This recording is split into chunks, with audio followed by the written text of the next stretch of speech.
Hello everyone, today what we have here is a 2007 Chevy Impala. This is my daily driver, and the problem right now is we're 100% sure that the alternator is bad.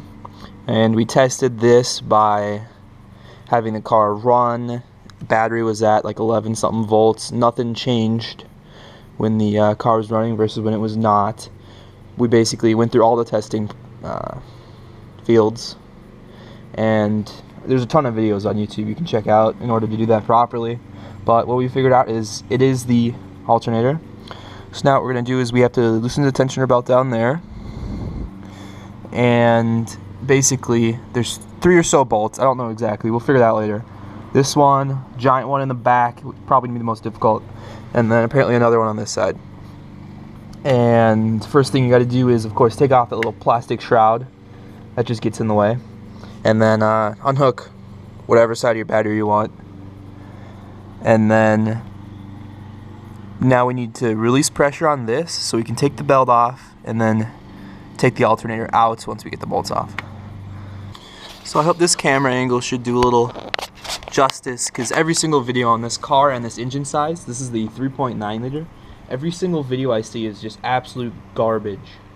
And the only video I only saw one. Not calling the guy out or anything, but yeah, that was not the best video. So I'm just removing this because it's going to give me about ½ an inch of room to get some kind of object down here in order to get this tensioner off. We need some kind of thing to twist it.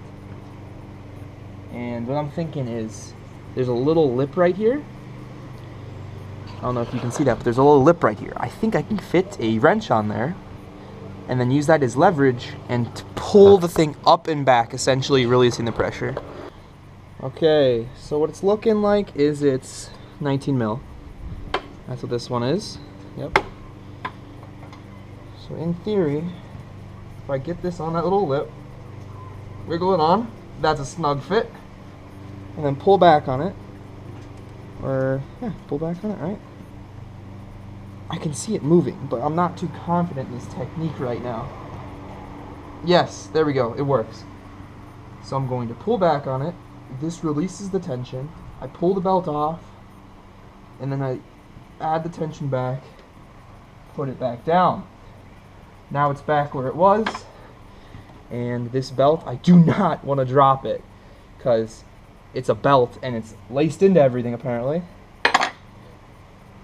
So, not lose a belt, not lose a belt, not lose a belt. Hey Mom, can you come over here for a second? Mom! Hey, I need something right now.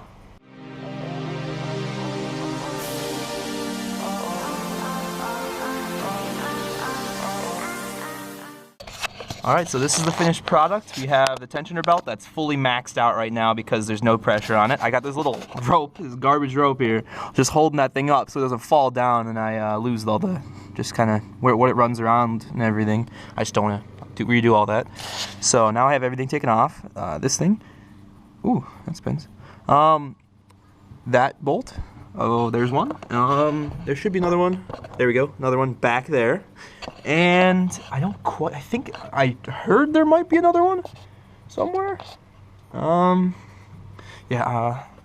There's absolutely zero content on the internet about how to do this, so I'm kind of rediscovering everything for myself right now. I only have this giant breaker bar and extended socket.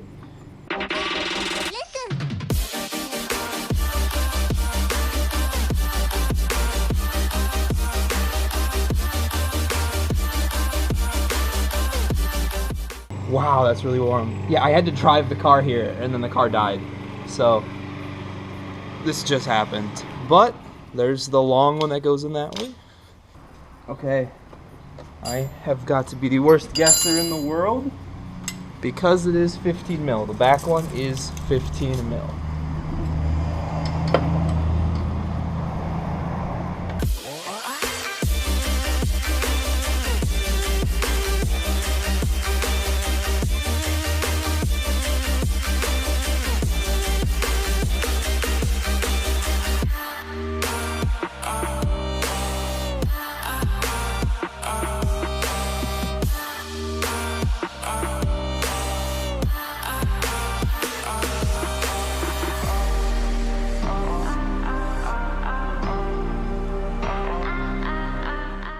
Actually, I think I could fit a socket in there. I think I was just wasting my time. JK, I don't have a 15 mil socket. Thanks, Obama.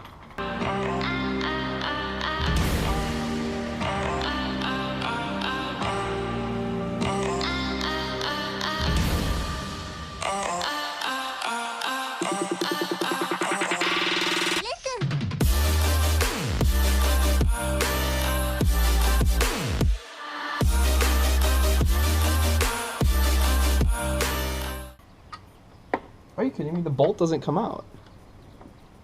The bolt doesn't come out of its slot. General Motors, can you please explain yourself here?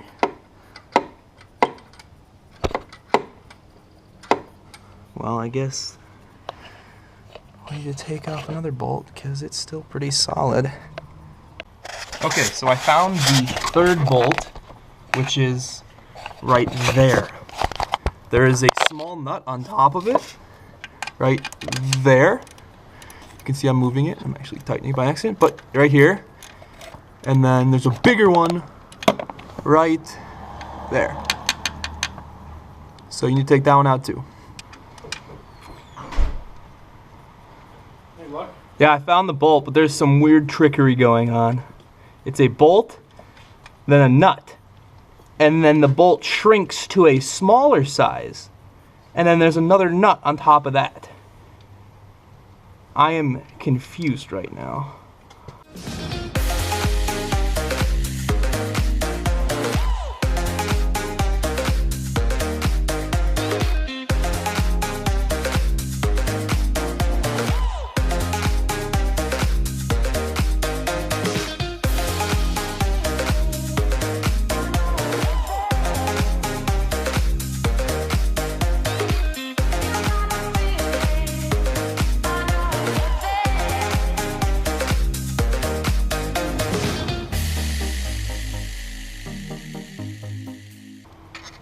Look at that. There's no more bolts except for that one in the back. There's an electrical connector. Oh. Can you get that electrical connector out of the way? Or disconnect it? Where? Oh, the little plug? One. It looks like it's more than... It's a quick release. Is it a quick release? Yeah, but I don't know how to quick release it.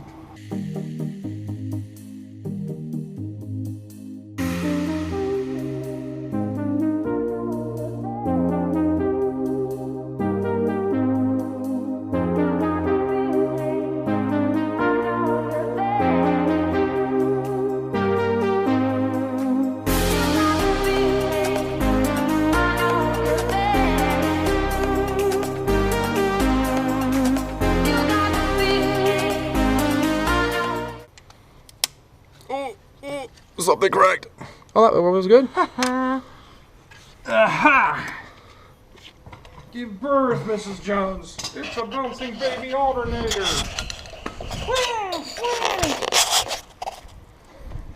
Sorry.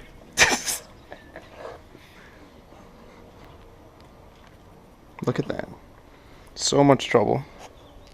A few moments later. Okay, so we just picked up this brand new alternator for it from O'Reilly, and now what we're gonna do is put it back in the spot where it was, bolt it all back together, and hope it works. Because there's no videos online on how to do this. Really? Yeah. Why? I learned everything. There's 0 videos online on how to do this. Oh. People could actually watch your YouTube channel for a while. Yeah, people could actually watch the channel and learn something. Yeah, no. You know no one's watching your channel, right, dude?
Okay.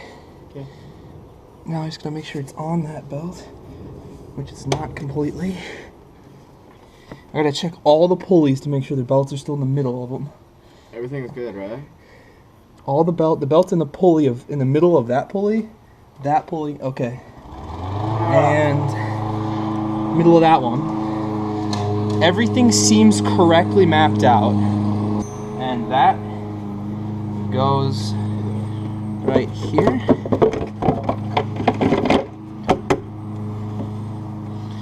I'm so scared. Okay. Hey, what's the worst you're gonna do? You're gonna make The worst is I'm gonna total a $12,000 car instead of an $800 car. Okay, it's a drift car. It's a second drift car, man. It's not a second drift car, bro. This is a If you mess front. it up, it will be. This is a front-wheel drive V6. Okay. I'm gonna reattach the battery. Just do another final analysis of all the pulleys. Make sure everything's in the middle. Nothing's off. Everything looks decent.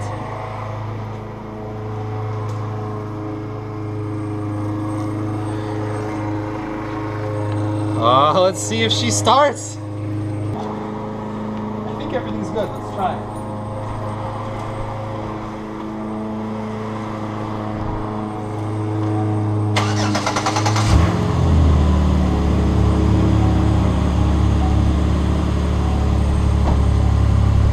Wait. Okay, so how we can check to see if it actually ends up working. Alternator, everything's all hooked up. We have one hooked up to the negative, one to the positive. Normally this is a 12-volt battery to be around 11 volts. Right now what we'll see, I'll put this on the positive. Now it's at 14. That means when the alternator is running, it's going to be above 11 or 12. Now that is 100% confirmed that the alternator is working. Seems to be running fine.